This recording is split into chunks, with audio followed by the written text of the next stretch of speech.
Brilliance Audio presents Bad News Travels by James Swain, performed by Patrick Lawler. Not many people could say that a chicken had saved their life, but Jon Lancaster could. It had happened in the Republic of Mali in West Africa. The region had been infiltrated by an Al-Qaeda franchise called Akim, which funded its terrorist activities by kidnapping foreign ambassadors and oil executives and holding them for huge ransoms. It was nice work if you could get it, and Akim had become one of the richest terrorist cells in the world. Lancaster's SEAL unit had been sent to Mali to rescue an oil executive named Duncan Farmer. Farmer and his wife had been hosting a dinner party in their home when an Akim team burst in, executed several guests, and spirited Farmer away. The next day, a ransom note was delivered to the local American embassy. The SEAL unit's marching orders had been simple: rescue Farmer and bring him home, and give Akim a taste of their own medicine.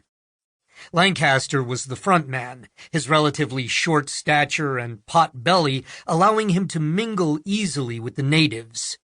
He'd been born with gastroschisis, a condition that gave him a big stomach.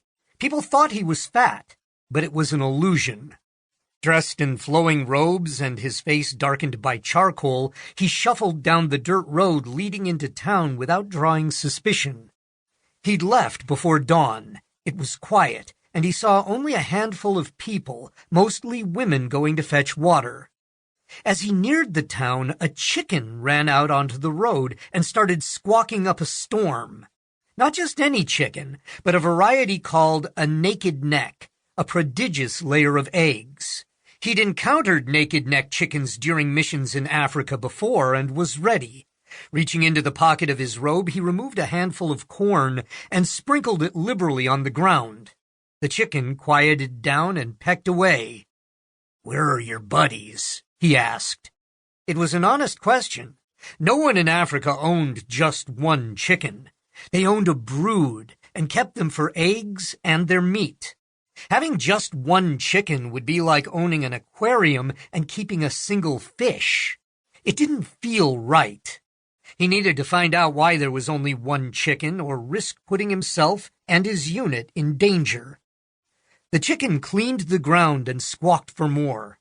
Kneeling, he held the rest of the corn in front of the chicken's face, tempting it. Clearly irritated, the chicken flapped its wings and the squawking grew louder. A faint "bok, bok, bok" reached his ears, the sound originating from a mud house sitting 100 feet off-road. The house had no electricity, the only sign of life a billow of smoke coming from its chimney. The bucking sound grew into a chorus as the brood, which he assumed was locked in pens behind the house, joined in. He let the corn sift out of his hand, and the chickens started eating.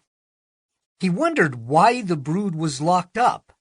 There had to be a good reason, only it wasn't coming to him. Had their owner been ordered by Akim to lock up the chickens so they wouldn't be a distraction? If so, then he was walking into a trap. He decided to leave. Using a Garmin GPS, he got his coordinates, then walked back to his unit, who were hiding in the bush a half-mile down the road. He relayed his suspicions to the officer in charge and gave him the reading off his phone. The OIC called the base and requested a reconnaissance satellite spy on the area. A half-hour later, the base gave them the bad news. 20 armed men were hiding up the road from where he'd met the chicken.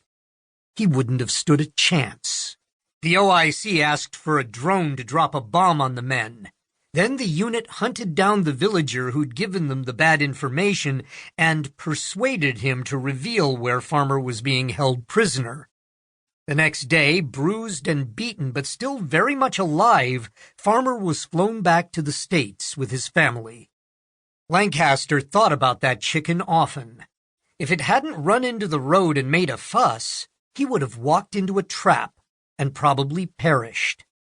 He owed that dumb bird his life, and for the longest time, he hadn't ordered poultry when he was in a restaurant.